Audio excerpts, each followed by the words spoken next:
record. Good. I'm supposedly sharing things now. Now I need to find the ID which is there and put it on my website so people can use it. All right. The ID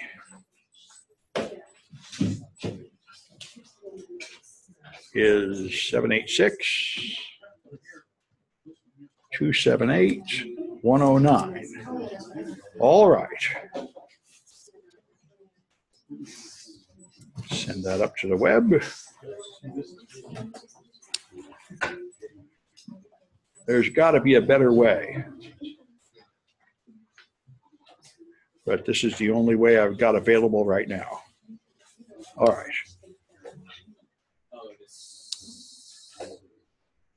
All right.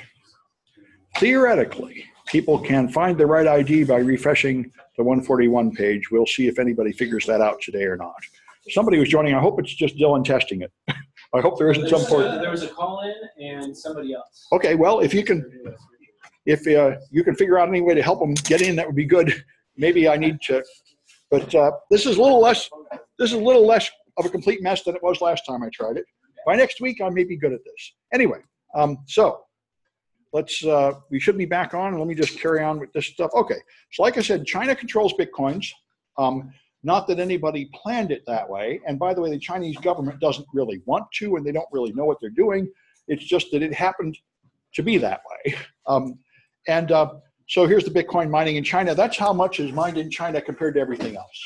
So that's a pretty large amount of domination. Yeah. Are they like using their government supercomputer to do this? Oh, no, I don't think it's the government mining. It's from pools in China.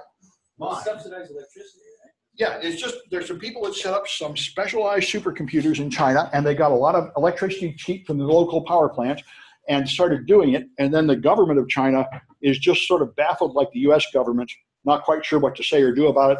About 6 months ago, they said they're going to outlaw Bitcoin. It looks shady. Then they said we're going to legitimately accept it as currency because it looks great, and nobody knows. Same thing's happening here. Governments are baffled. Is this stuff a stock? Is it a bond? Is it a commodity? How do you money launder with it? You know, it's new, and it's upending the cart. This is what they love in Silicon Valley, disrupt everything. Well, it's disrupting things the way Uber disrupted taxis, you know, and people are still trying to figure out what to do, what all the consequences are. So somebody asked this very intelligent question: why does anybody use Bitcoin? Why does it have any value at all, and why did the value go up and down so much? And so it has value because somebody wants it enough to pay money for it. And you need a killer app to make something new. Like I say, it just sat there for like 2 years at price zero, being mined by the man who created it and a few other people who were interested in the cryptography and having no actual value that anybody cared about. Then it finally gained some value. Silk Road was the first killer app. You could go to the Silk Road website behind Tor and you could buy illegal things like drugs and guns and murder for hire that you could not pay, did not want to pay for with your Visa card. You could pay for that stuff with Bitcoins and get away with it. And that was a killer app. Now it was worth buying Bitcoins and the price went up. Then ransomware is now the big one. A lot of corporations now stockpile Bitcoins because they're afraid they'll get infected for ransomware and they have to pay in Bitcoins and they want to have some around. So that's another group of people paying as a demand to buy it. And then there's the economies where your other currency is horrible, like Argentina. Their official currency is falling like a stone. So putting your money in Bitcoin is an alternative to like buying gold and hiding it under your pillow. You've got to somehow store wealth in something that is not controlled by your government, which is unreliable. So that creates a certain number of people that want it, enough to pay for it, and that pressure will move the price up. Now, unfortunately, all these cryptocurrencies have a special weakness that they can be hacked on a computer even more than dollars. I mean, dollars get hacked all the time at banks and stuff, but at least some of them are actually paper in your pocket and can't be stolen with a cyber attack.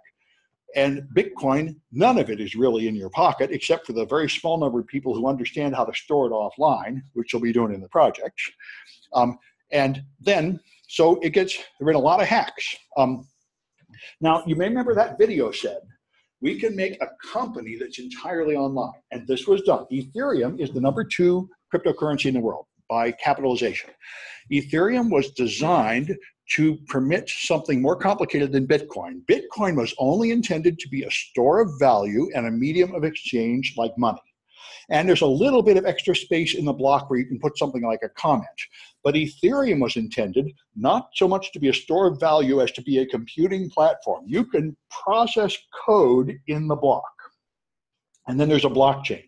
So you can write programs that do calculations on the blockchain. And so the whole point of Ethereum is a computing structure, like say Microsoft Windows, that just sits there, waiting on a blockchain, and you can now write apps that run on the blockchain in their language. One of the languages is Solidity, and there's another, and you'll be making Solidity contracts in the projects in this class, learning how to program on Ethereum, which I think is probably the most important thing you can learn now, because this is the wave of the future. Just using blockchains for more than just money. Yeah. You said that we want to program in Ethereum? So Yeah. What kind of language? The language is called Solidity. There's 2 or 3 languages, but Solidity is the main one we'll use, I think. And I wrote it it's really quite easy to write a simple program in Ethereum. Like Python, like C? Yeah, it's a little bit like that, yeah. A little bit like Python or C. They have their own language to program on the blockchain, and you can now make a contract, is what they call it. And then you publish it, and people that choose can run it. And the records are kept on the blockchain. So you can do now, typically, because it came from Bitcoin, people still think in financial terms. So they created Ethereum and launched it and said, okay, now we have a platform that can run contracts. And the first contract that really made it big was the DAO. This was a plan. See, the original point of Bitcoin is I want to get the government out of my money. I want to own money, and no government can devalue it or tax it or even know who owns it or anything. The government is totally removed from my money. It no longer lives in any physical location, in any tax district, or under any banking regulations or anything. That was the idea. And the DAO was going to be the first company that does not live in any country under any regulations or have any humans controlling it. The DAO is the Digital Autonomous Organization. And what it was a crowdfunding site. The DAO people could buy into the DAO by investing some money. It would keep track of it. People could then issue proposals saying, I want to do a startup and I want some money from the DAO. And then everybody that had invested could vote. And if they get enough votes, they will fund that proposal, and it then gets some of the DAO and it has to pay it back with interest, and on you go. It's just sort of a world bank, but it would be not controlled by any humans at all. And the official documentation of the DAO said there are 2 kinds of documents. The DAO is open source. You can go to GitHub and read the Solidity code and find out what DAO does by auditing the code. There's also promotional documents, like PDF files written by people that want you to invest. And if it should ever occur that the promotional documents do not agree with the actual Solidity code, the code is what matters. It is every investor's obligation, therefore, to audit the source code. Now, I don't know why people write stupid things like this. Who can audit the source code? You may remember a disaster a few years back called Heartbleed, where an important cryptographic library for Linux was wrong for like 2 years before anybody noticed, because the open source community says somebody put it on GitHub, therefore the whole world could check it. Yeah, but did they? Who's going to read that stuff? How many people really can read that source code and tell if it's any good? And why should they bother anyway? So anyway, they launched the DAO after like 6 months of trumpeting. People immediately put in $50 or $100 million, and immediately it was all stolen because there were bugs in the code. And what happened is you could launch you could have a proposal and get funded. And then you could have a child proposal of your first proposal inside there, and you could fund it internally. And they had a double spend problem, which is one of the weaknesses of cryptocurrencies. You could send money to your child, and then you make another copy of that money before the transaction was recorded, so you could double your money. So by this trick, which is a double spend problem, which is a curse in cryptocurrency, they managed to steal half of the entire money in the DAO. And not only that, after it happened, the black hat hacker, they said, that stole the money in the DAO, said, look, I'm not a hacker, I'm not a criminal. It says right here, the code is what matters. I obey the code. Your code says I can move the money this way and I get it. I played the game by your rules. I demand my money. I'm an investor. I'm a legal investor. I totally obeyed the rule. I didn't do anything outside your code. I earned that money fair and square. Hand it over. And there was a time delay of about 30 days between the time you can fund a contract and the time you can cash it out. And in that time, they tried to figure out what to do about the DAO. And what they chose to do, this is another very disturbing thing. The whole point of the blockchain is that once you mine a block and you mine a few more blocks after it, it's immutable, it can never change, so now I can feel like that transaction is done. But with a 51% vote, they can decide to roll the blockchain back and have a do-over. And a lot of people feel like this is a terrible thing. This will destroy investor confidence. This will ruin the whole thing. But if you feel that way, I ought to mention the New York Stock Exchange has done it. They had to have a do-over when investors started writing programmed code that made programmed transactions. You'd write a computer, it was about 6 years ago, you write a computer that says if my stock falls by more than 10%, sell, and everybody programmed that. So one stock fell and everybody sold and the whole market crashed. And they decided to just have a do-over. They just rolled the stock market back like 2 days and started back from there. So anybody that made money in that crash didn't really get the money. And the governments of the world did not collapse as everyone lost confidence in the currency, which is what some people thought would happen. So Ethereum had a rollback. And when they had a rollback of a month before the hack, now there were two chains. There's the original chain that included the hack, and some people still mining and putting more blocks on that. And there's the rollback chain, starting with a month vanishing, starting again, and now there's two paths going forward. And the two cryptocurrencies are mathematically identical up to the point of the fork. So everybody now owns two coins, one Ethereum Classic and one Ethereum New. And the two move forward separately. Now, the original theory was the rollback is what everybody wants, of course. The DAO was a disaster. The DAO was canceled. Nobody would want to put up with this horrible hack stuff. So everybody will jump on the new branch, and that'll be it. But what happened is 90% of the miners moved to the new branch. The old branch fell to a much lower price. But since there was nobody mining it, it was much easier to mine. So it actually became profitable to mine the old stuff, and it came back up. And now there's two Ethereums out there. And after that, it forked again, so there are now 4 flavors of Ethereum. And yet, even though people resisted a Bitcoin fork like crazy, saying nobody will ever invest again if you start doing stuff like that, they're all moving ahead. Nobody is abandoning Ethereum. In fact, Russia's talking about making Ethereum an official national currency or something and having official government money in it. So Ethereum continues. Apparently, and I have to say, the cryptocurrency people are right about this. It's not as if the so-called legitimate financial markets are any less crazy. The stuff that really happens with dollars and investment banks and the stock market is just as crazy as the stuff that happens in cryptocurrency. So that's by one standard, you can't really say it's horrible. Anyway, that's the chain. So cross-chain replay attacks are what this guy was worried about, saying you would take, since you have two mathematically identical coins, you could somehow spend them both and confuse the system if people's software hasn't been updated for it all. So anyway, like I say, this got my attention. People started saying that they're going to pay large salaries for blockchain experts because all the big banks are doing it. And I gave a class about this at DEF CON, I think not this DEF CON, but the previous one. And the students in my class were using these protocols. They were using the one I like best, multi-chain. I think IBM was using it. They have another called Hyperledger. There are 2 or 3 ones based on this that are coming out. Anyway, you'll be using them.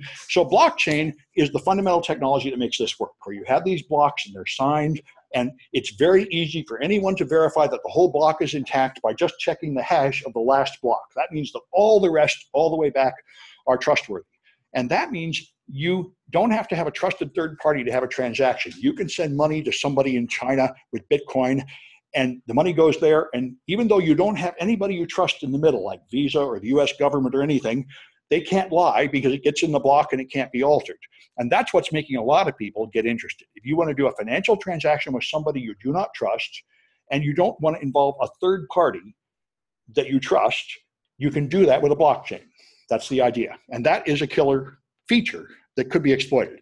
So Microsoft will now rent you virtual machines on the Azure cloud that will run cryptocurrency blockchains for you. So you can write your own blockchain app. They are wisely, like Ethereum, not launching their own currency or anything. They're providing the substrate for you to do whatever you want, which is probably a much more stable business model, in my opinion, than launching your own currency and being in this madness. But providing the infrastructure should be pretty legitimate business. You can now get it on Ethereum blockchain as a service on Azure. You can buy these machines and make your blockchain-based startup on them, and a bunch of people are doing that. I went to a conference on the college campus right before it started, and there were hundreds of people there launching blockchain-based startups for this and that, all with fantastic, overhyped goals, but some of them will succeed, just like any other startup. 100 people startup, 90 die, 2 or 3 of them really turn into something great. So Link is the NASDAQ's private markets blockchain. Santander is the official bank of Spain, and they're making blockchains, and also in the UK. Sydney's developing a blockchain trading system. You may remember that large transfers across national boundaries happen with SWIFT, I think it's called. Am I got that wrong? I may have. Is that the name of it? Yeah. And it turned out to be incredibly outdated and screwed up, and somebody hacked it and stole like $100 million from Czechoslovakia or something. So right now, if you just want to move money from one country to another, the current system is very antiquated, insecure, and unreliable and expensive.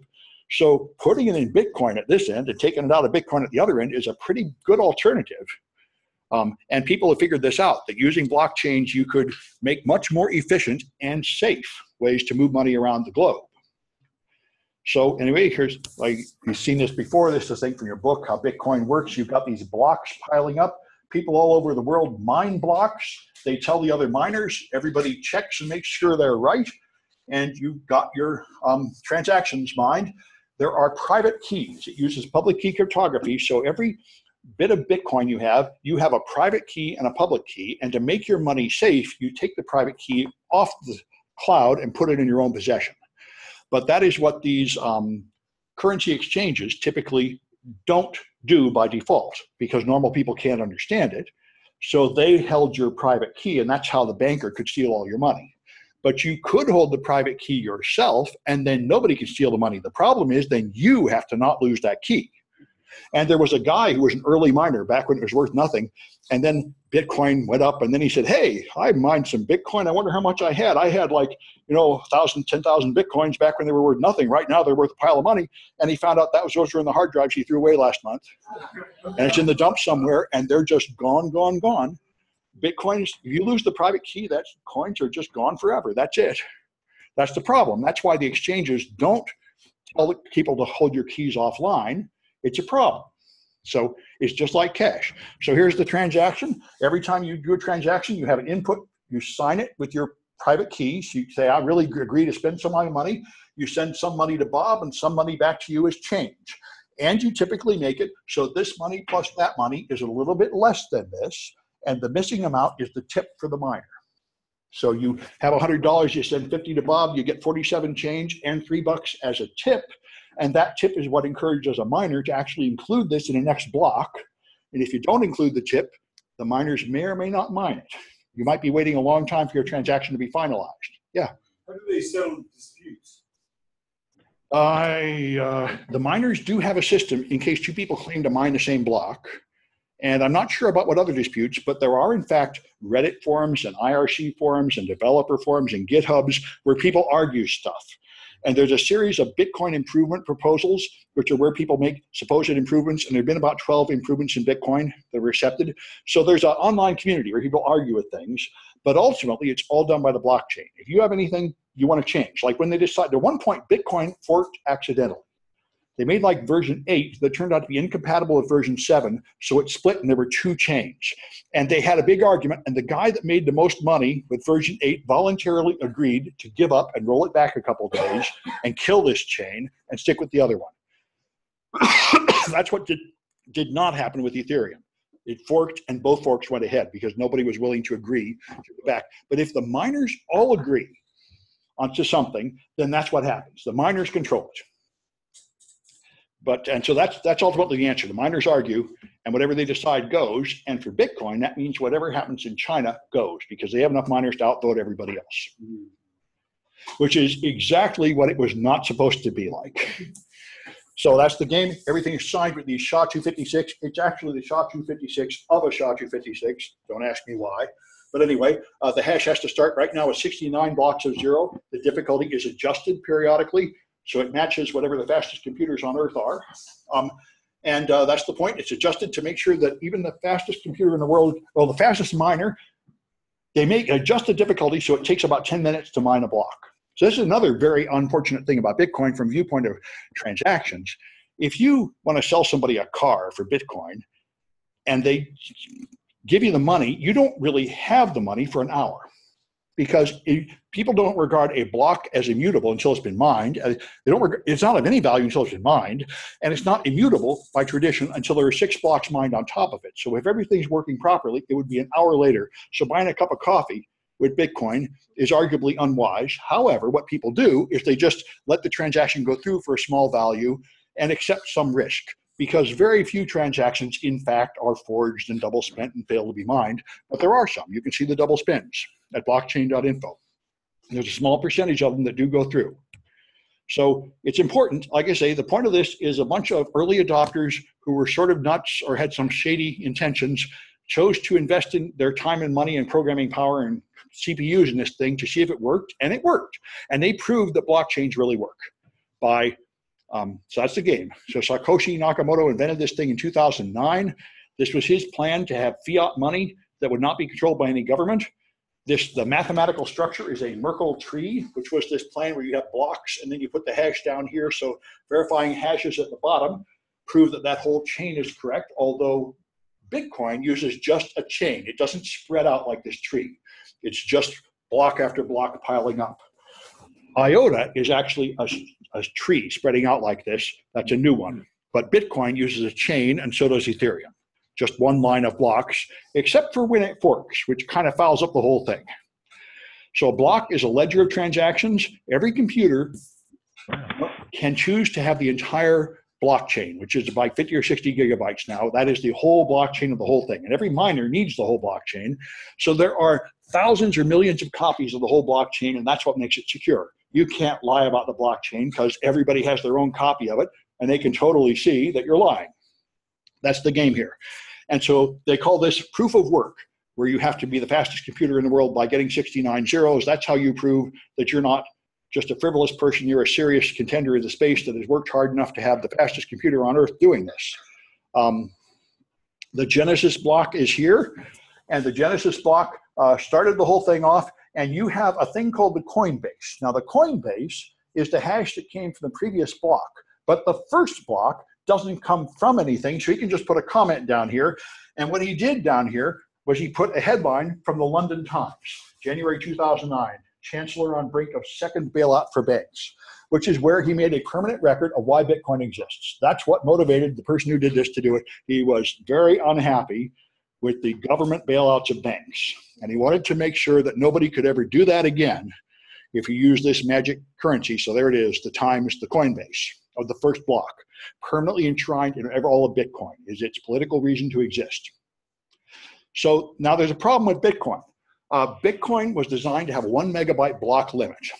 In the early days, there was no limit, and people figured out that you could make huge blocks and create a denial of service attack that would take forever to calculate them. So to end that, they lowered the block size to 1 megabyte, which sounded pretty good, but in fact, you can only fit so many transactions in 1 megabyte. And as you can see, around 2017, it hit the limit. So all the blocks are full. So now people try to make transactions and they won't fit in the blocks, so they can't all be mined. So this means the price of a transaction starts to go up because the miners don't mine all the blocks, so they'll of course mine the blocks that give them a bigger tip. And there's a huge argument for the past several years over what to do about this, if anything. One possibility that occurred to me, although it doesn't seem to matter to them much, is just forget about using it for retail transactions, use it only for large bank-to-bank transfers, and then who cares about a bunch of small transactions? But that's not what people like, so there were various plans, there were many arguments, and it forked earlier this month. Bitcoin forked. One of the Bitcoin improvement plans to deal with this problem was to create Bitcoin Cash. And Bitcoin Cash has a larger block size of 8 megabytes. But a lot of Bitcoin miners did not agree with this. Most of them did not agree with this and did not switch to Bitcoin Cash. Instead, they went to something called segregated witness, and that also involved increasing the block size to 2 megabytes. So there are now 2 versions of Bitcoin out there. And here's what happened to Bitcoin Cash. It launched in August. It went up to $800. It fell back down to $200. Now it's rising to $300 or $400.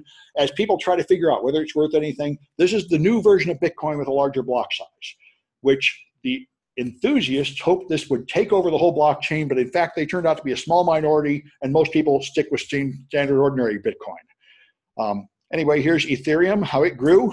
It was just the Dow and the crash happened here. but then it recovered. And here's IOTA. This is the one I actually bought some of. It's a total flop so far too. But IOTA is the first cryptocurrency that is not intended for crime. That's why I got it, and that's of course why it's going nowhere.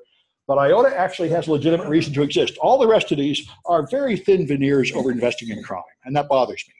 IOTA is there for the Internet of Things. It is carefully designed so it runs, you can use a small processor and a closed subnet and a little, you could take a little gadget with your Raspberry Pi that measures the temperature and put it out there and say, anybody can read my thing for 1/10 of a cent. And you could use IOTA to make micropayments to your gadget. So the Internet of Things could have tiny amounts of money going around to fund it. And I thought, that's a great idea. But so far, it hasn't been much of a hit. Anyway, that's the game there. So there's segregated witness is the other thing in Bitcoin. The plan here is that you will have some transactions that aren't on the blockchain, but something like a hash of those transactions appears on the blockchain, so they can be verified, but they don't make the block so big. So you can have more transactions fitting on the block. Yeah? You think its lack of being a hit and its low price makes it worthwhile to? It might. It might. That's why I'm thinking as the Internet of Things comes out, IOTA might be a huge hit, or it might just be another beta VCR that doesn't really make it. It's hard to say. Yeah. So who pays the tip, the sender or the receiver? The sender. Now, wouldn't credit cards always be a better deal for the consumer? Because That's an excellent point. That's why I keep putting it the down. receiver pays the tip and they'll replace any fraud. Yes, see, I think you're certainly right. Right now, I cannot think of any reason for anyone to use it because credit cards work just fine. There are some people who have like philosophical, political objections to credit cards, but as a practical matter, credit cards work really well. And Bitcoin and all these things have to compete against credit cards if they're going to be used as a measure of value. That's why I sort of like the ones that have some other purpose, like IOTA.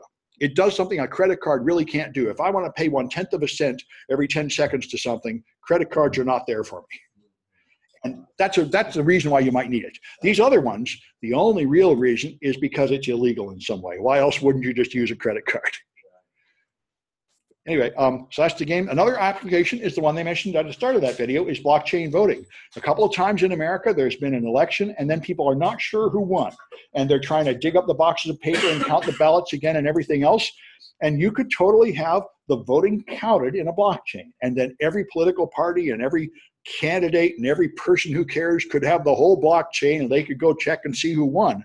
And I set up one of these. I made a blockchain voting system using multi-chain and I ran it. And when I ran it, Trump won. And I said, well, that must be wrong. But I got up to like maybe 50 or 60 total votes on the thing. I used it in my classes for a while at the time. It's not up now, but I'll probably put up some version of it again. It's very easy to make a blockchain voting. Now, this doesn't solve a lot of other problems. Like you could vote twice, you could lie about your identity. Those are not computer problems. But once the votes are in the computer, this is a way to have a clear list of how many votes everybody got that nobody can argue about for what it's worth. Anyway, so I wrote some binary games. How many people have a computer with them today? Yeah, maybe half the people. I think I'll just put them off to next time. I'll start you on the binary games. Let me just point out, if you go to this page, there's projects you can start doing, and there's extra credit projects. And I'm going to have some binary games just for this class. You got to know a little bit of math. So right now, what you got here are the first 3 games that you've seen before if you've been taking my classes, where you learn how to do nibbles, learn how to do bytes, and learn how to do hexadecimal. I have a few more coming up here for things like least common denominator and XOR. So you get used to doing these simple mathematical operations. But I think I'll show it to you next time. And I think that's it for today. I'll just handle any questions. There's a lab where you can work, but nothing's due for a few weeks anyway. So I'm going to stop this sharing. Did anybody join before you stop? I don't know. How do I tell if anybody joined? There should be a list. Yeah, but I don't know where it is. It looks like this person joined with a telephone number, maybe. I'm going to announce the club before you disconnect. And there's, yeah, you wanted to go ahead and announce the club. Good, thanks for bringing it up. Have I already killed the voice or what? Let's see. I think we're back here, and I think it has voice. Good point. Thank you for telling me that. Yes, yeah, go ahead. There's at least one participant. Good, thank you. I appreciate the help. Okay, so hi, my name is Stuart. I'm the incoming president of the CCSF Hacking Club. So basically, it existed in other iterations before, but this current iteration is going to be practicing for CTFs as well as just expanding general cybersecurity knowledge, as well as studying for certs like OSCP and stuff. So we have a couple people that are doing that particular thing right now, but we have like weekly meetings that you can Zoom into using that software. The meetings are going to be at least for the next 2 weeks at 7:30 on Wednesdays in CNIT. 14 or 215. Yeah, 214. Go ahead. There are a lot of classes on Wednesday downtown. At 7:30. Yeah. Yeah. Yeah, so we had a meeting on Saturday where I made a availability spreadsheet. So that's just gonna be like the first meeting. So I can actually pass around a piece of paper right now, and anyone that's interested in that but that can't make the meeting can just write down their email address. We communicate primarily right now via Google Groups and Slack. So if you give me your email address, I can get you added to that. There's a lot of people in it, and it's pretty handy. Like, you know, if you're setting up some server or something and you just need some quick info, it's a pretty good resource.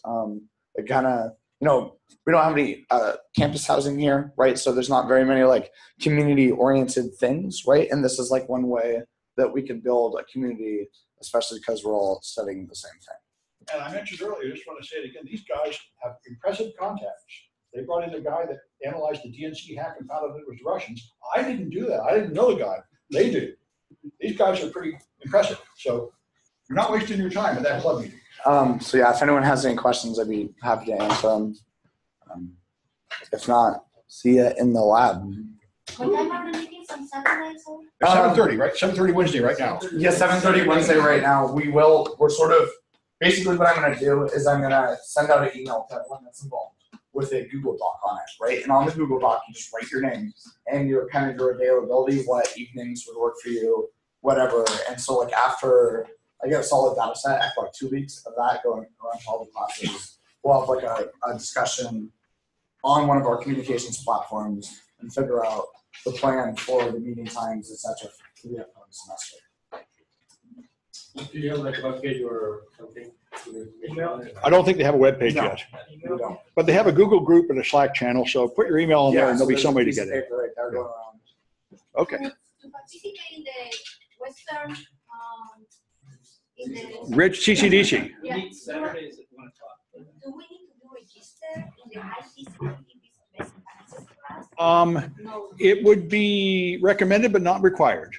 So you want to be on the CCDC team or the CPTC team, just let us know. The 140 class is intended to be for those people, but if I think let us know if you're not in that class and you want to participate. I think we'll handle getting the best of whoever applies. Yeah, well, and then But- studying with these too is. Yeah. that's There's really going to be like great. practice sessions. The same So- skill set, or at least I've heard from many sources, the same skill set that you need to be successful in these competitions is the same skill set you need to pass your OSCP, which is like That's the for top pen testing skill. CPTC, the pen testing competition, matches the OSCP. CCDC is actually more like server administration, not so much attack, it's all defense. There should be like classes, there's like a Linux server administration class would be good, and probably the Windows Server classes would be good, although I'm not sure if they're running this semester, but we don't have as good a program in that direction. Anyway, okay, then I'm going to stop this thing, and we will Well, but, Linux.